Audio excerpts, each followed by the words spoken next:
Ципрас стави облог за преспанскиот договор. Сигурен е дека грчкиот парламент ќе го ратификува. Договорот од Преспа бил во корист на Грција и покрај несогласувањата во владината коалиција и тезите дека владата ќе се распадне кога договорот ќе стигне во собранието.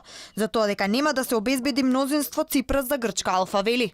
Καλά, υπάρχει περίπτωση να μην περάσει. Δεν ξέρω, εσείς θα μου πείτε, εγώ δεν το ξέρω. Καλά, να βάλουμε ένα στοίχημα.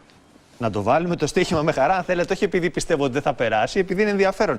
Αλλά το ερώτημα είναι πώς θα περάσει. Θα στραφούν οι βουλευτές του κ. Καμένου εναντίον του και θα ψηφίσουν τη συμφωνία και άρα θα είναι πολιτικός αρχηγός χωρίς κόμμα ο κ. Καμένος. Θα ψηφίσουν κάποιοι άλλοι βουλευτές.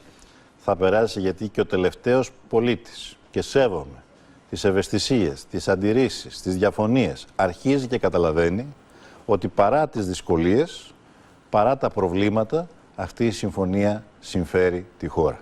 Την αναβαθμίζει, της δίνει διέξοδο και δυναμική και ιδίως οι συμπολίτες μας στη Βόρεια Ελλάδα καταλαβαίνουν ότι δεν μπορεί η Μακεδονία και η Θεσσαλονίκη να γίνει η οικονομική πρωτεύουσα των Βαλκανίων όταν έχει την πλάτη της γυρισμένη στους γειτονές της. Иако не е сигурен во потезите на Каменос, Ципрас се надева дека неговиот коалиционер ќе донесе добра одлука и нема да ја напушти владата на Сириза.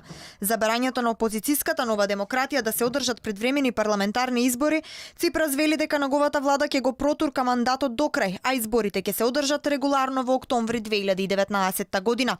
Овие денови екс-министерот за надворешни работи на Грција Коцијас побара официјална атина да посвети внимание на амандманот кој го дополнува членот 49 од Уставот на Македонија. Како потписник на преспанскиот договор, Коцијас смета дека дискутабилно е тоа што во дополнувањето на членот 49 стои терминот македонски народ. За него спомнувањето на терминот македонски народ се коси со преспанскиот договор.